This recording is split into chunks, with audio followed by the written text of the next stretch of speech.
গল্পকরণে আপনারা শুনছেন জুল ভার্নের লেখা গল্প স্কুল ফর রবিনসন্স। আজকে তৃতীয় পর্ব। সূর্য উঠতে এখনো 3 ঘন্টা বাকি।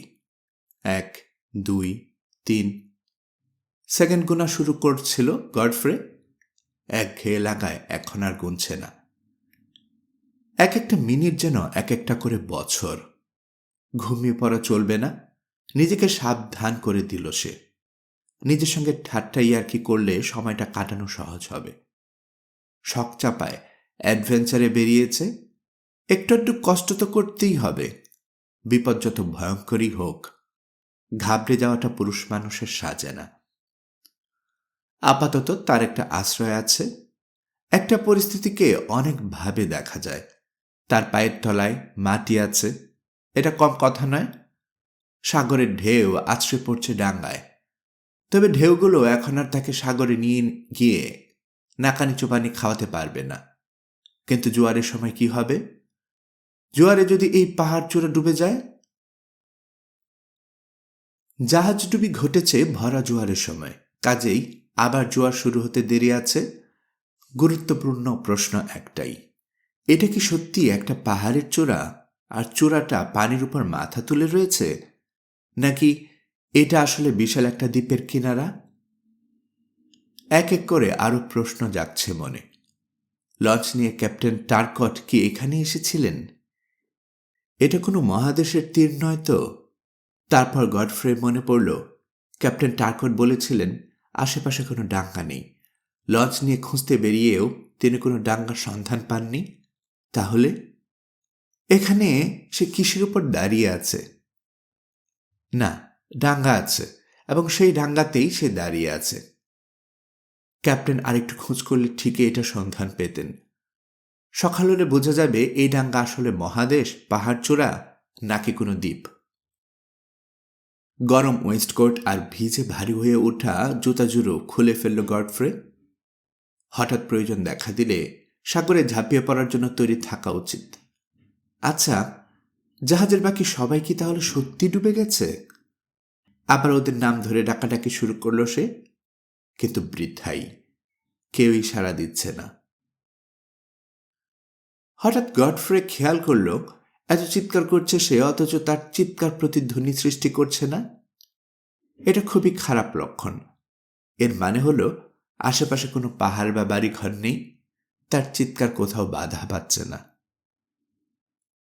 নানা রকম দুশ্চিন্তা আর অমঙ্গল আশঙ্কার ভেতর দিয়ে 3 ঘন্টা পার হলো। হিম ঠান্ডায় থরথর করে কাঁপছে গডফ্রে। শরীরটা গরম রাখার জন্য কিছুক্ষণ হলো হাঁটতে শুরু করেছে সে। পায়ের নিচে পাথর। ভোরটা ঘন কুয়াশায় ঢাকা, 1 হাত দূরের জিনিসও দেখা যায় না। আরো 1 ঘন্টা পর কুয়াশা হালকা হতে শুরু করলো। তার সামনে ধীরে ধীরে উন্মোচিত হচ্ছে প্রকৃতি। কালো পাথর ক্রমশ উঁচু হয়ে উঠেছে। চারদিকে উদ্ভট আকারের অসংখ্য পাথর ছড়িয়ে রয়েছে। গডফ্রে আসলে একটা খুব বড় পাথরের উপর দাঁড়িয়ে রয়েছে। আরো সামনে সাগরের পানি, পানির উপরে আরো পাথর। সেগুলো সব বিশাল আকারের, যেমন উঁচু তেমনি চওড়া। ঢেউগুলো ছুটে এসে যেভাবে ভাঙছে, সন্দেহ নেই সাগর এখানে খুবই বেশি গভীর নয়। সূর্যের অবস্থান আন্দাজ করতে পারায় দিক নির্ণয়ে কোনো অসুবিধা হল না। গডফ্রে পশ্চিম দিকে রয়েছে। রাশি রাশি পাথর খণ্ডের মাঝখানে যে পানি দেখা যাচ্ছে, ওটা আসলে একটা খাঁড়ি। খাঁড়ি পেরোলেই যে শুকনো ডাঙ্গা পাওয়া যাবে তার কোনো নিশ্চয়তা নেই। কুয়াশা আরো হালকা হলো। ধীরে ধীরে গডফ্রের সামনে উন্মুক্ত হলো শৈবাল ভরা সৈকত। তারপর চোখে পড়ল সারি সারি টিলা, তবে কোনোটাই খুব বেশি উঁচু নয়। সবগুলো গ্রানিট পাথরের তৈরি। টিলাগুলো পূব দিগন্তকে আড়াল করে রেখেছে। ডাঙ্গা, ডাঙ্গা! উল্লাসে নেচে উঠতে ইচ্ছে করল গডফ্রের। হাঁটু গেড়ে বসে প্রার্থনা করল সে, কৃতজ্ঞতা জানালো ঈশ্বরকে। কোনো সন্দেহ নেই, ডাঙ্গাই। গডফ্রের সামনে 2 মাইল লম্বা একটা সৈকত পড়ে আছে। ঢেউগুলো আছড়ে পড়ছে তীরে। উত্তর আর দক্ষিণে একটা করে খাড়া টিলা, দৈর্ঘ্যে এক একটা 5-6 মাইলের কম হবে না। গডফ্রে আন্দাজ করল এটা সম্ভবত কোনো অন্তরীপের শেষ প্রান্ত। সে যাই হোক, সাময়িক আশ্রয় হিসেবে জায়গাটা মন্দ না। এবার সাগরের দিকে মনোযোগ দিল গডফ্রে। আশা জাহাজ বা জাহাজের লোকজনকে হয়তো দেখতে পাবে, কিন্তু না, স্বপ্নের কোনো চিহ্ন মাত্র নেই সাগরে। জাহাজটা নেই, লঞ্চটাকেও কোথাও দেখা যাচ্ছে না। সাগর ফাঁকা, কোথাও কেউ ভাসছে না। ব্যাপারটা মেনে নিতে কষ্ট হলেও বাস্তব সত্য হলো সে একাই বেঁচে আছে। এখন থেকে সাহস করে প্রতিটি বিপদ একাই তার সামলাতে হবে। বেঁচে থাকতে হলে ভয় পাওয়া চলবে না। মূল ডাঙ্গায় পৌঁছাতে হলে বড় আকৃতির পাথরগুলো টপকাতে হবে। পানি ভেঙে হাঁটছে গডফ্রে, কখনো লাফ দিয়ে পার হচ্ছে, পাথরে শেওলা জমেছে, কিন্তু পাথরের কিনারায় ছুরির ফলার মতো ধারালো। কাজে খুব সাবধানে দেখে শুনে এগোতে হচ্ছে তাকে। এভাবে সিকিমাইল হেঁটে ডাঙ্গায় পা রাখলেও সে আস্তে আস্তে সমস্যাগুলোর মাথা চড়া দিচ্ছে। শুকনো কাপড় চোপড় দরকার, খিদে পেয়েছে, খাবার দরকার, সঙ্গে কোনো অস্ত্র নেই। হঠাৎ যদি কোনো হিংস্র জানোয়ার বা কোনো জঙ্গলি হামলা করে বসে, নিজেকে সে রক্ষা করবে কিভাবে? নিজেকে তিরস্কার করল গডফ্রে। তার মতো বোকা দুনিয়ার আর দুটি বোধহয় নেই। বাড়িতে বসে কি আরামে জীবনযাপন করছিল। মাথায় ভূত চাপল, বিশ্ব ভ্রমণে বেরোবে, অ্যাডভেঞ্চারের শখ হলো। এখন মজা বুঝো। মামা কোল্ডেরূপ আর বাগদত্তা ফিনার মুখ ভেসে উঠল চোখের সামনে। আর কি কখনো ওদের সঙ্গে দেখা হবে? বুকটা কেমন টনটন করতে লাগলো গডফ্রের। চোখ দুটো পানিতে ভরে উঠল। শ্যাওলা ঢাকা পিচ্ছিল পথটুকু পেরিয়ে এলো গডফ্রে। পিছনে পড়ল বালির ঢিবি, উঁচু নিচু জমিন। চারদিকে নিস্তব্ধ, নিঝুম, শুধু নিচের পায়ের আওয়াজ শুনতে পাচ্ছে। হঠাৎ খেয়াল করল মাথার উপর কয়েকটা গাংচিল চক্কর দিয়ে উঠছে। কিছু একটা দেখে থমকে দাঁড়ালো গডফ্রে। সামনে ওটা কি পড়ে আছে বুঝতে পারল না।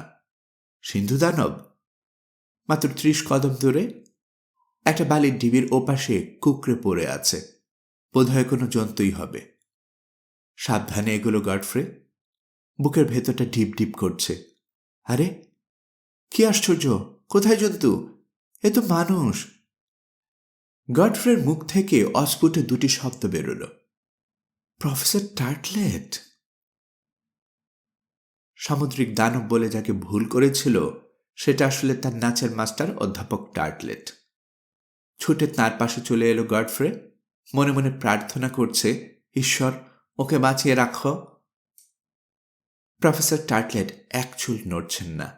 হাঁটু গেড়ে তার পাশে বসল গডফ্রে। কোমরের লাইফ বেল্টটা একটু ঢিল করল। তারপর 2 হাত দিয়ে অধ্যাপকের হাত পা ডলতে শুরু করল। ধীরে ধীরে জ্ঞান ফিরে পেলেন টার্টলেট। শিক্ষকের নাম ধরে ডাকল গডফ্রে। Sir, mister tartlet. বিড়বিড় করে কি যেন বললেন টার্টলেট। তাকে ধরে ঝাঁকাতে শুরু করল গডফ্রে। ধীরে ধীরে চোখ মেললেন টার্টলেট। স্যার, আমাকে চিনতে পারছেন? আমি আপনার ছাত্র গডফ্রে। টার্টলেট কথা না বলে একবার মাথা ঝাঁকালেন। তারপর ধীরে ধীরে উঠে বসলেন তিনি।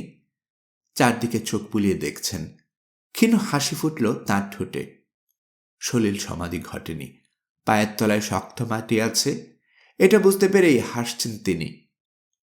গডফ্রের সাহায্য ছাড়াই নিজের চেষ্টাতে সিধে হয়ে উঠলেন। নাচুনি পা জোড়া সচল হল। পকেট বেহালার তারে ছড় টানলেন টার্টলেট। বেহালায় বেজে উঠল বিষণ্ণ একটা সুর। ছাত্র ও শিক্ষক পরস্পরকে আলিঙ্গন করলেন। যাক, ঈশ্বর যা করেন ভালোই করেন। শেষ পর্যন্ত আমরা তাহলে বন্দরে পৌঁছলাম।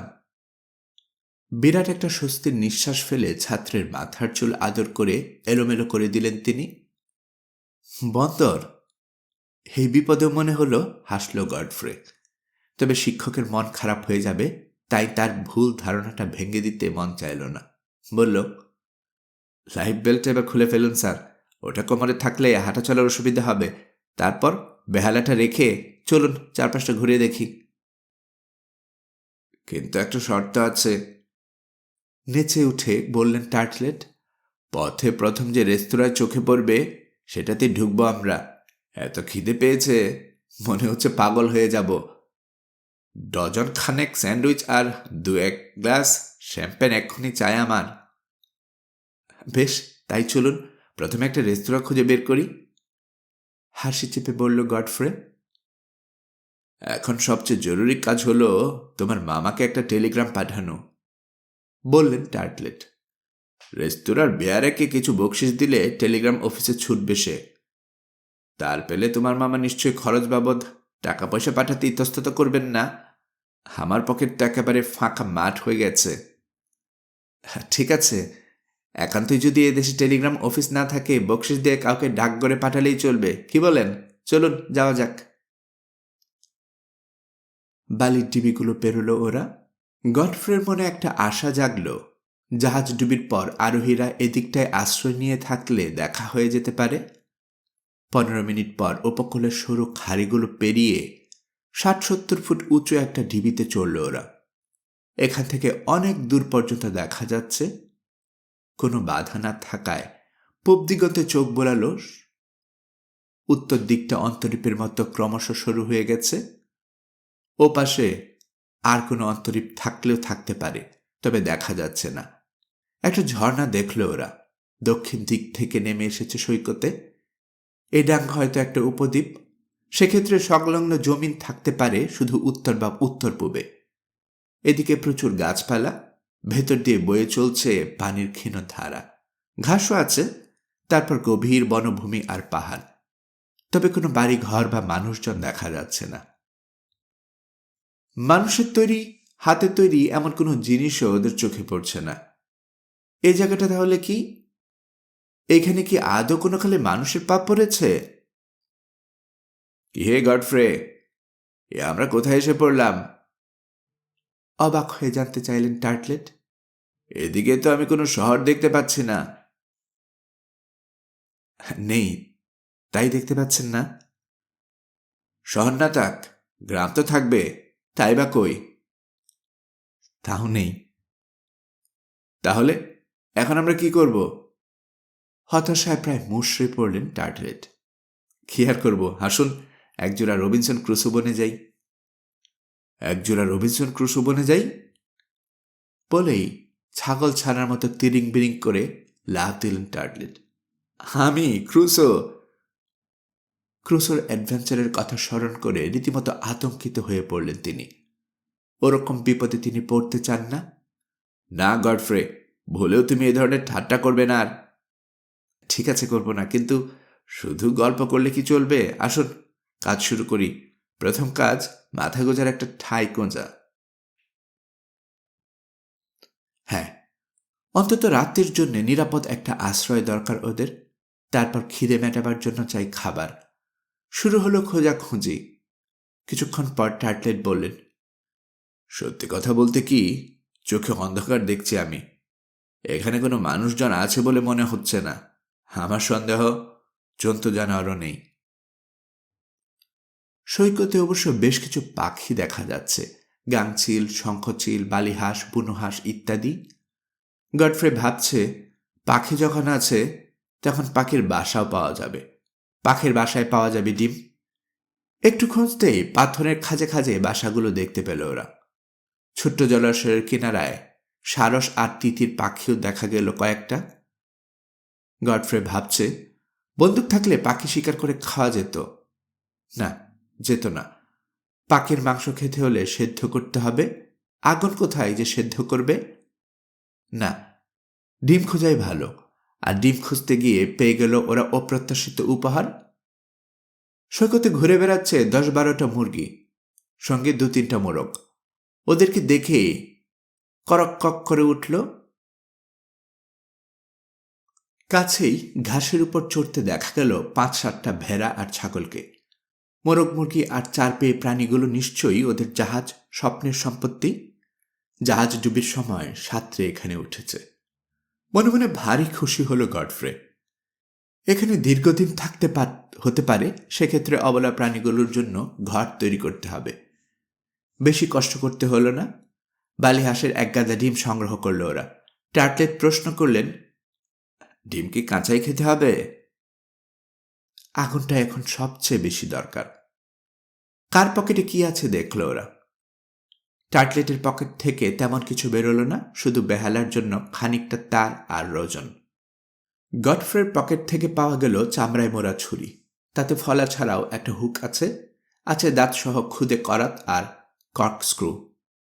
জিনিসটা অনেক কাজে লাগবেই, কিন্তু আগুন জ্বালার কি ব্যবস্থা করা যায়? শুকনো ডাল ঘষে আগুন জ্বালাবার চেষ্টা করলো ওরা, কিন্তু কোনো লাভ হলো না। অগত্যা বাধ্য হয়ে কাঁচা ডিম খেতে হলো। তারপর ওরা বেরোলো আশ্রয়ের খোঁজে। টার্টলেট বিড়বিড় করে কি যেন বলছেন, সম্ভবত অভিশাপ দিচ্ছেন ভাগ্যকে। বনভূমি থেকে একটু তফাতে বিশাল কয়েকটা গাছ পরস্পরের সঙ্গে জড়িয়ে রয়েছে। গডফ্রের মনে হলো ওগুলোর কোটরকেও আশ্রয় বানানো যেতে পারে, কিন্তু অনেক খোঁজাখুঁজি করেও সেরকম কিছু পাওয়া গেল না। সময় বসে নেই। দিনকে পেছনে ফেলে রাত নেমে আসছে। আশ্রয়ের খোঁজে হাঁটাহাঁটি করায় আবার খিদে পেয়ে গেছে ওদের। উপায় নেই, আবার সেই কাঁচা ডিমে গলা দিয়ে নামাতে হলো। ওই গাছগুলোর নিচেই কাত হলো ওরা। অবসাদে ভেঙে পড়তে চাইছে শরীর। শোয়া মাত্রই ঘুমিয়ে পড়ল। ঘুম ভাঙল মোরগের ডাকে। গডফ্রে সঙ্গে সঙ্গে বুঝতে পারল কোথায় রয়েছে সে, কিন্তু টার্টলেট বারবার চোখ রোগড়ে বোকার মতো এদিক ওদিক তাকাচ্ছে। জাহাজ ডুবির কথা তাকে মনে করিয়ে দিতে হলো। আজকের ব্রেকফাস্টও কি কাল রাতের ডিনারের মতো জঘন্য হবে? জিজ্ঞেস করলেন টার্টলেট। হ্যাঁ, কাঁচা ডিম খাওয়া ছাড়া উপায় নেই, বলল গডফ্রে। তবে আশা করছি সন্ধ্যা নাগাদ অবস্থার কিছুটা উন্নতি হবে। আমি নাচ ভুলে যাচ্ছি, অভিযোগের স্বরে বললেন টার্টলেট। ঘুম ভাঙা মাত্র চীনামাটির কাপ ভর্তি সোনালি চা আর মোটা তাজা স্যান্ডউইচ খেতে পাচ্ছিলাম। তোমার মামা আমাকে ভাঙা একটা জাহাজে তুলে নির্বাসনে পাঠালেন। গডফ্রে বেশ ভালোই বুঝতে পারছে যা করার তাকে একাই করতে হবে। নৃত্যশিক্ষক কোনো সাহায্যে আসবেন না। টার্টলেট মনে করিয়ে দেয়ার কোলরূপের সঙ্গে ফিনার কথা ভাবল সে। ওরা কি খবর পাবেন যে জাহাজটা ডুবে গেছে?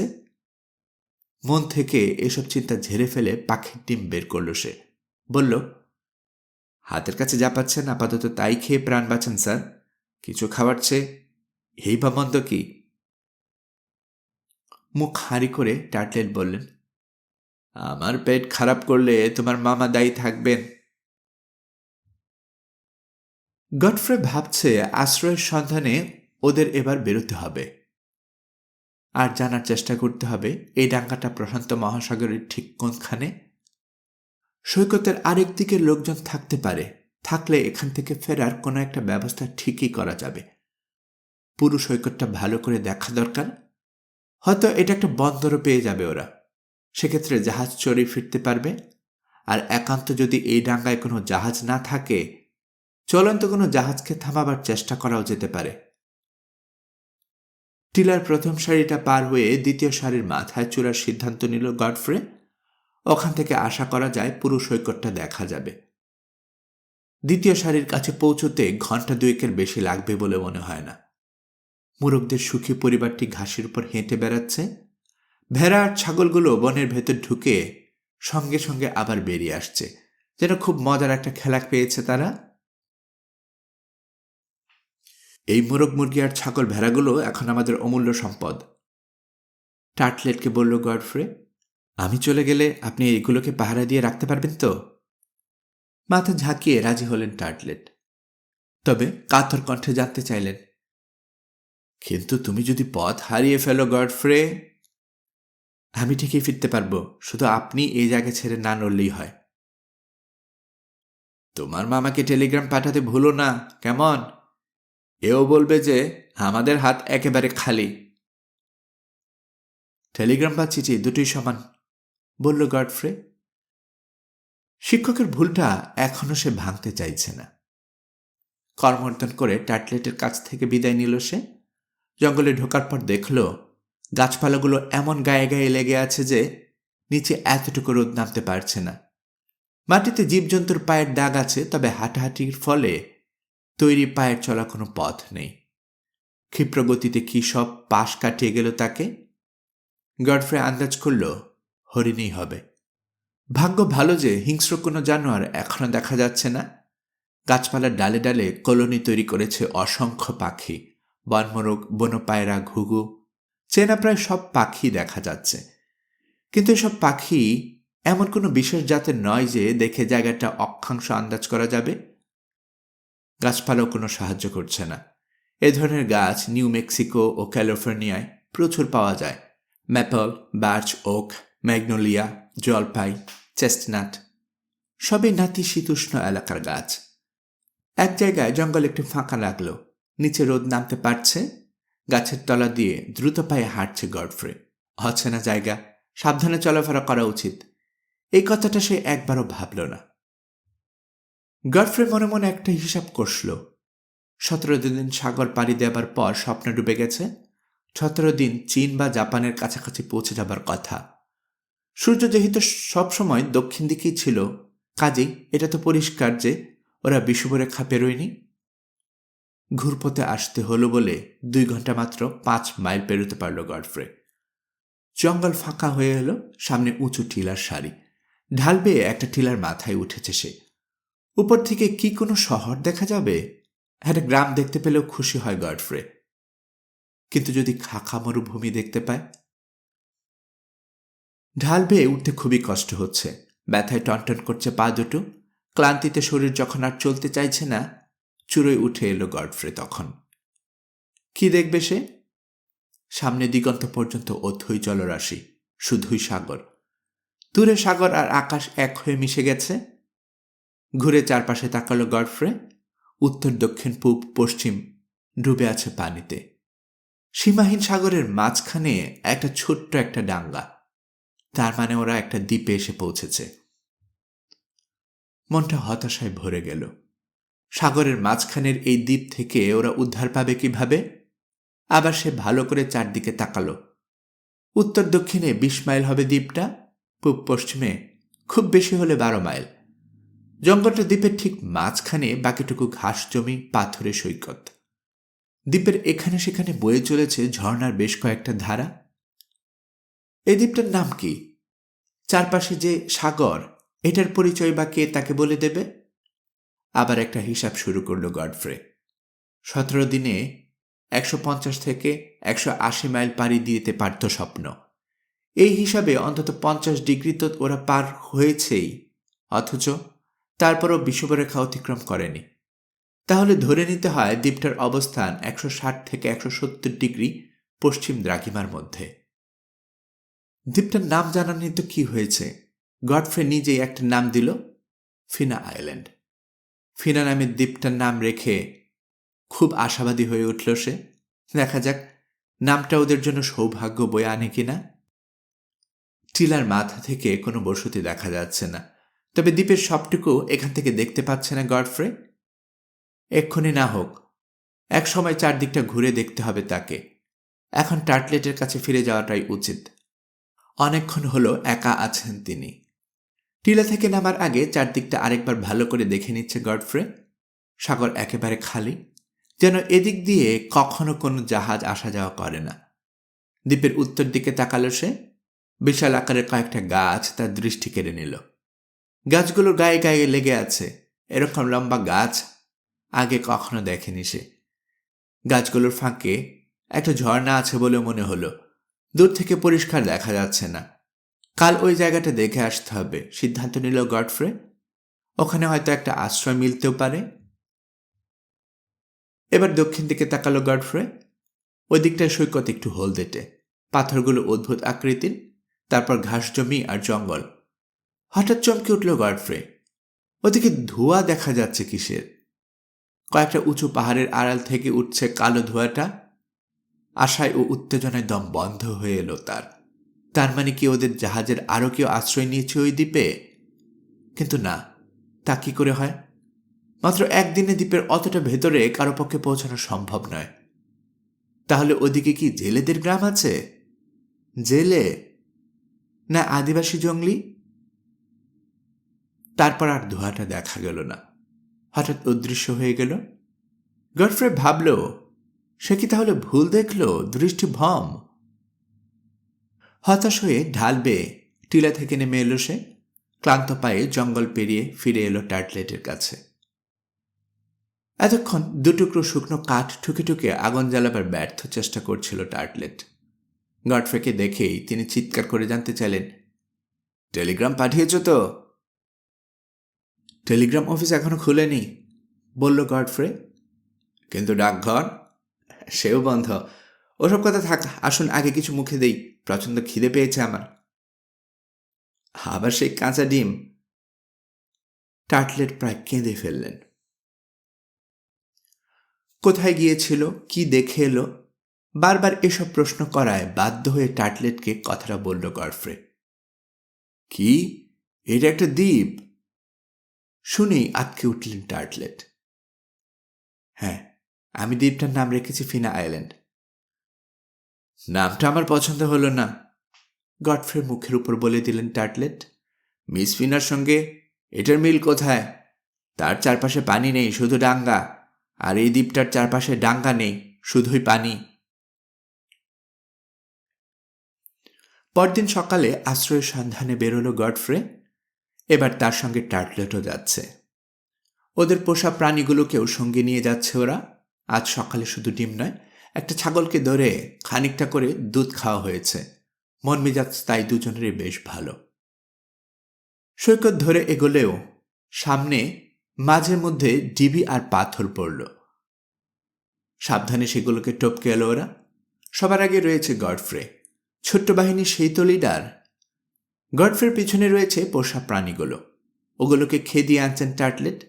কাজটা করছেন তিনি নৃত্যচর্চা ভঙ্গিতে। শরীরটাকে বাঁকিয়ে কখনো তিনি মুরগির পেছনে ছুটছেন, কখনো ভেড়ার পেছনে। হঠাৎ থমকে দাঁড়ালো গডফ্রে।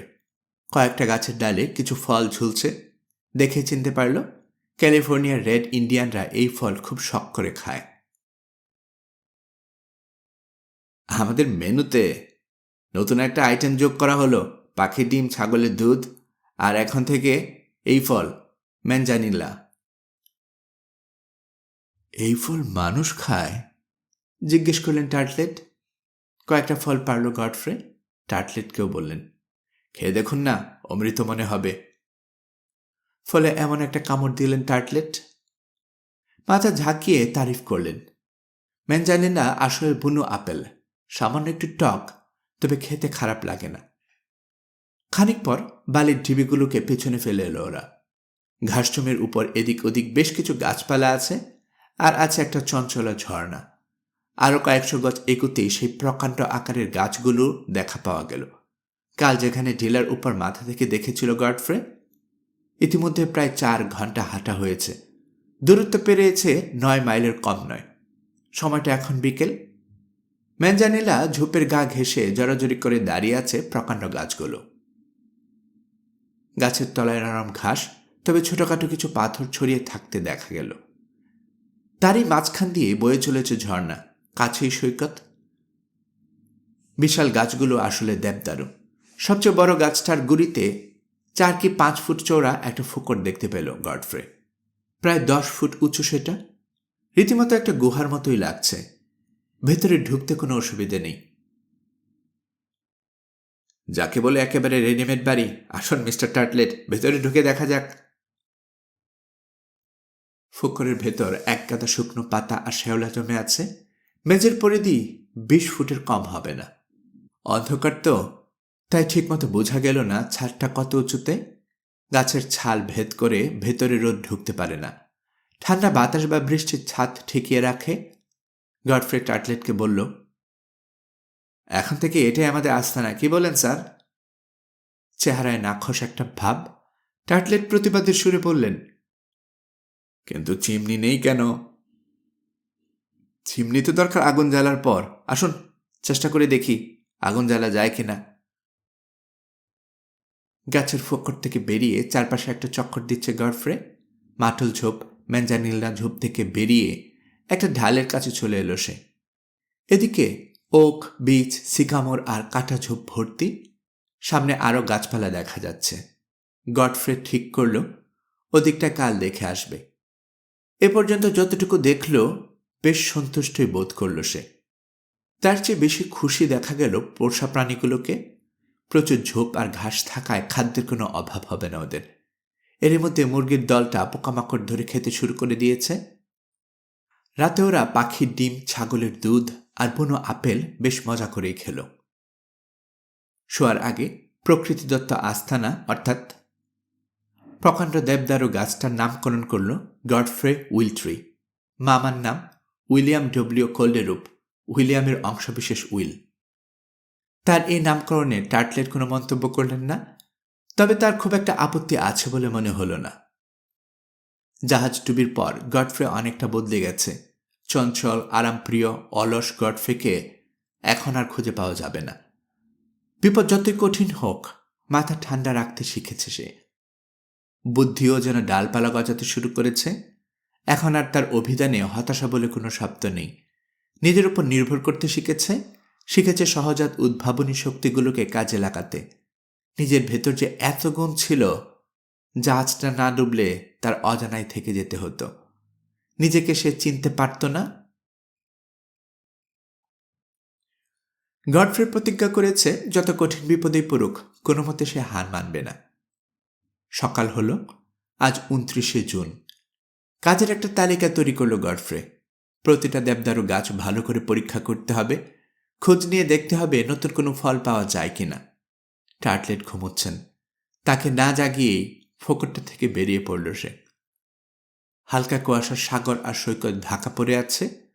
উত্তর আর পূব দিকেই শুধু খানিকটা পরিষ্কার। একটা গাছ থেকে ডাল ভেঙে ছড়ি বানাল গডফ্রে। তারপর সৈকত ধরে হাঁটা শুরু করল। যেতে যেতেই নাস্তা সেরে নিল সে। ঝিনুক, পাখির ডিম আর বুনো আপেল। ঝর্ণাটার ডান তীর ধরে সৈকতের দক্ষিণ পূব দিকে যাচ্ছে। দূর থেকে এদিকটায় কিছুটা ঝোপঝাড় দেখেছিল কাল। 1.5-2 মাইল পেরিয়ে এলো গডফ্রে। এদিকে ছোট্ট একটা নদী দেখা যাচ্ছে। হরেক রকম হাঁস আর পাখির খেলা করতে পারছে পানিতে। মাথার উপর চক্কর দিচ্ছে কয়েকটা গাংচিল। পাখিদের কিচিরমিচির শব্দে গোটা এলাকাটা মুখর। একজোড়া মাছরাঙা ছো দিল পানিতে। দুটো মাছ নিয়ে উড়ে গেল আরেক দিকে। নদীর দিকে মনোযোগ দিল গডফ্রে। স্বচ্ছ পানি, সেখানে রং বেরঙের মাছ সাঁতরে বেড়াচ্ছে। বাহ, ওরা তাহলে মাছ ধরেও খেতে পারবে। আবার সেই আগুনের কথাটা ভাবতেই হল। নদীর কিনারা ধরে আরো সামনে এগুচ্ছে গডফ্রে। হঠাৎ তার বিস্ময় সীমা থাকল না। এদিকে ছোট একটা ক্ষেত রয়েছে। ক্ষেতে ফলছে এক ধরনের জব। কিন্তু জব তো আর এমনি খাওয়া যাবে না, রান্না করতে হবে। আবার সে আগুনের কথা মনে পড়ল। একটু পর আরো একটা জিনিস দেখে খুশি হয়ে উঠল গডফ্রে। জিনিসটা এক ধরনের ফল, নাম না জানা ফল। তবে গডফ্রে এই ফল রেড ইন্ডিয়ানদের খেতে দেখেছে। নিজেও একটা খেল। বেশ সুস্বাদু, নিশ্চয়ই পুষ্টিকর হবে।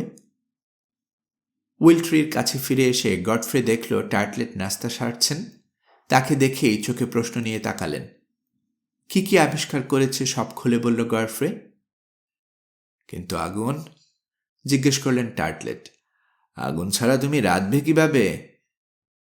হ্যাঁ, আগুন জ্বালার একটা ব্যবস্থা না করলেই নয় আর। চিন্তিত সুরে বলল গডফ্রে। এই খাওয়া দাওয়ার সিস্টেমটা না থাকলে কি হতো? মুখ বেজার করে বললেন টার্টলেট। ঈশ্বর ইচ্ছা করলে খিদে জিনিসটা না দিলেও পারতেন, তাই না? একটা সময় আসবে যখন না খেয়ে বেঁচে থাকতে পারবেন মানুষ, বলল গডফ্রে। না, তা কি করে হয়? হয়, চেষ্টা করলে সবই হয়। আমাদের বিজ্ঞানীরা তো শুনেছি এ বিষয়টা নিয়ে রাত দিন গবেষণা করছেন। তোমার বা বিজ্ঞানীদের সঙ্গে আমি একমত হতে পারলাম না, বললেন টার্টলেট। খাদ্য না দিয়ে জীবজন্তুকে বাঁচিয়ে রাখা সম্ভব, হে আমি বিশ্বাস করি না। আসুন প্রকৃত সত্য আর যুক্তি দিয়ে ব্যাপারটা বিবেচনা করি, বলল গডফ্রে। আমরা যা খাই তার খানিকটা হজম হয়, বাকিটা শরীর থেকে বেরিয়ে যায়। যেটুকু হজম হয় তা থেকে শরীরের তাপের চাহিদা মেটে। এখন ধরা যাক রাসায়নিকবিদরা এমন একটা জিনিস আবিষ্কার করলেন যা খেতে হয় না, নাক দিয়ে অক্সিজেন নেওয়ার সঙ্গেই গ্রহণ করতে পারি শরীরে। এবং তা থেকে আমরা পুষ্টি এবং অন্যান্য দরকারি জিনিস সবই পাই, তাহলে রোজ 3 বেলা খেতে বসার ঝামেলা থেকে রেহাই না পাবার কি কারণ আছে? ঘ্রাণে অর্ধভোজন বলে একটা কথা এখনই চালু, তখন বাস্তবে দেখা যাবে ঘ্রাণে পূর্ণ ভোজন হয়ে যাচ্ছে। ফুঁস করে একটা বিশাল নিঃশ্বাস ছাড়লেন টার্টলেট। আহ, এমন চমৎকার একটা অক্সিজেন আগে কেন সম্ভব হলো না? তাহলে নাক দিয়ে বাতাস টেনে ডজনখানেক স্যান্ডউইচ আর কড়া ঝাল দেয়া কাবাব খেয়ে নিতাম। আসুন আমরা কাজে মন দেই। স্বপ্নচারী টার্টলেটকে তাগদা দিল গডফ্রে। উইলট্রির ফোকরটাকে ওরা আস্তানা হিসেবে গ্রহণ করেছে ঠিকই, কিন্তু সেটাকে বাসযোগ্য করতে হলে খাটাখাটনি করতে হবে। টার্টলেটের জন্য অপেক্ষা না থেকে কাজে লেগে গেল গডফ্রে। প্রথমে মেঝেটা পরিষ্কার করল সে, ঝেঁটিয়ে বিদায় করল শুকনো পাতা আর শ্যাওলা স্তূপ। মেঝেটা আসলে শিকড়ের সমষ্টি, খানিকটা উঁচু নিচু আর শক্ত। ফোকরের 2 কোণায় শোয়ার ব্যবস্থা হবে। বিছানা হিসেবে নরম পাতা ফেলা হলো। গডফ্রে জানালো ফার্নিচারও দরকার, সেসব নিজেদেরকেই তৈরি করে নিতে হবে। বেঞ্চ, টুল, টেবিল বানাতে কাঠ লাগবে, জঙ্গলে তা যথেষ্ট পরিমাণই আছে। সঙ্গে ছুরি কাটা থাকায় ওগুলো তৈরি করতে কোনো অসুবিধা হবে না। ফোকর বা কটর কতটা উঁচু একটা 12 ফুট লম্বা ডাল দিয়ে মাপতে চেষ্টা করল গডফ্রে, কিন্তু ডালটা কোথায় ঠেকল না, অর্থাৎ ছাদের নাগাল পাওয়া যাচ্ছে না। সূর্য অস্ত গেল। ওদের কাজ এখনো শেষ হয়নি। ক্লান্ত শরীর আর কতই বা সয়। খানিক বিশ্রাম নিয়ে খেতে বসল ওরা।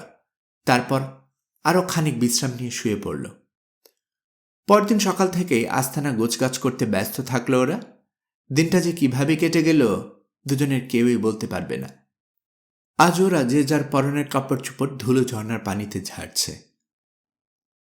জুলাইয়ের 3 তারিখ পর্যন্ত দিনগুলো শুকনো থাকলো, একবারও ঝড় বৃষ্টি হলো না। ইতিমধ্যে নতুন বাড়িটাকে রীতিমতো ভালোবেসে ফেলেছে ওরা। গাছের গায়ে বড় একটা গর্ত, সেটাকেই দুজন মিলে আরামদায়ক বাসস্থানে পরিণত করেছে। মন্টগোমারি স্ট্রিটে গডফ্রের মামার যে প্রাসাদ আছে, হারাম আয়েশের বিচারে সেটার চেয়ে কোনো অংশে কম যায় না এটা। কাজেই সেই প্রাসাদের ক্ষুদে সংস্করণই বলতে হবে এটাকে। যত আরামে বসবাস করুক, অচেনা এই দ্বীপ থেকে দেশে ফেরার জন্য মনটা সবসময় ব্যাকুল হয়ে থাকে গডফ্রের। ফিনা তার জন্য অধীর আগ্রহে অপেক্ষা করছে। এই চিন্তাটা কোনোভাবে মন থেকে ঝেড়ে ফেলতে পারছে না। তাই রোজ একবার সৈকতে এসে অনেকক্ষণ দাঁড়িয়ে থাকে, আশা সাগরে যদি কোনো একটা জাহাজকে দেখা যায়, কিন্তু ফেনা, ঢেউ আর স্রোত ছাড়া কিছুই চোখে পড়ে না। গডফ্রে অবশেষে ধরে নিল প্রশান্ত মহাসাগর এদিকটায় কোনো জাহাজ চলাচল করে না। ফিনা আইল্যান্ড সম্ভবত সমস্ত জলপথ থেকে অনেক অনেক দূরে। তবুও ঈশ্বরের উপর ভরসা রাখে গডফ্রে। তার ধারণা, ভুল করে হলেও কোনো জাহাজ এদিকে আসবে, ওরা সেই জাহাজ চড়ে দেশে ফিরে যাবার সুযোগ পাবে। ঈশ্বর দুর্বলকে সাহায্য করেন, এটা অন্তর দিয়ে বিশ্বাস করে সে। অবসর সময়ে প্রায় রোজই আগুনের কথাটা ওঠে, আর আগুনের কথাটা উঠলেই টার্টলেট প্রায় হুমকি দেওয়ার সুরেই ছাত্রকে বলেন, চোখের সামনে এমন নধর সব মোরগ মুরগি, মোটা তাজা ছাগল ভেড়া ঘুরে বেড়াচ্ছে, অথচ ওসব বাদ দিয়ে খেতে হচ্ছে কাঁচা ডিম, কাঁচা দুধ আর কাঁচা ফল। গডফ্রে, এ আমি আর সহ্য করতে পারছি না রে। মনমরা হয়ে চুপ করে থাকে গডফ্রে। টার্টলেট কিন্তু থামে না। এসব কাঁচা জিনিস খেয়ে আমার পেট খেপে যাচ্ছে গডফ্রে, সত্যি বলছি, পেট সরব প্রতিবাদ জানাচ্ছে।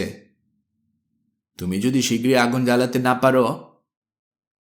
ফুসফুস করে নিঃশ্বাস ফেলছেন তিনি। পেটটাকে আমি সামলাতে পারবো না। মাঝে মধ্যে ইচ্ছে হয় চোখ গরম করে ছাগলগুলোর দিকে তাকিয়ে থাকি, তাতে যদি ওগুলোর গায়ে আগুন ধরে যায়। তারপর একদিন গডফ্রে একটা চকমকি পাথর কুড়িয়ে পেল। ছুরির ফলাটা ইস্পাতের তৈরি, তাতে চকমকিতে ঠুকেই আগুন জ্বালাবার চেষ্টা করল সে। ফুলকি ঠিকই উঠে, কিন্তু সেগুলোর আয়ু এত কম যে শুকনো ঘাস পর্যন্ত পৌঁছাবার আগেই নিভে যায়।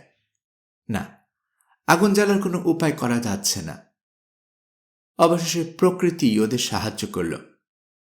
এক রাতে আকাশ ঢাকা পড়ে গেল কালো মেঘে। তারপর বেশ বড় একটা ঝড় উঠল। বজ্রপাতের আওয়াজে ঘুম ভেঙে গেল ওদের। এখনো বৃষ্টি শুরু হয়নি। আকাশের অবস্থা দেখার জন্য আস্তানা ছেড়ে বেরিয়ে এলো গডফ্রে। শুরুতেই আবার বজ্রপাত হল।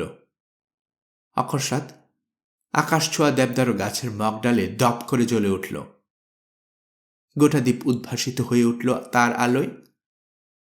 জ্বলন্ত ডালপালা নিচে খসে পড়ছে। মাথায় পড়বে এই ভয়ে তাড়াতাড়ি সরে দাঁড়ালো গডফ্রে। পর মুহূর্তে চিৎকার করে উঠল, আগুন, আগুন! টার্টলেট কোঠর থেকে সাড়া দিল, ঈশ্বরকে হাজারো ধন্যবাদ। গডফ্রে দেখা দেখি তিনিও জ্বলন্ত একটা ডাল কুড়িয়ে নিলেন। সেই জ্বলন্ত মশালের সাহায্যে আস্তানার ভেতর স্তূপ করে রাখা শুকনো কাঠ আর পাতায় আগুন ধরানো হলো।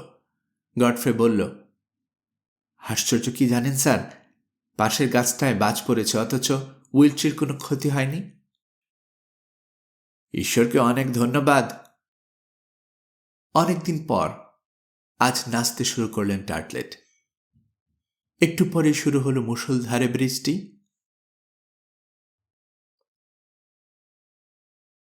গল্পকরণে এতক্ষণ আপনারা শুনছিলেন জুল ভার্নের লেখা গল্প স্কুল ফর রবিনসন্স এর 3য় পর্ব।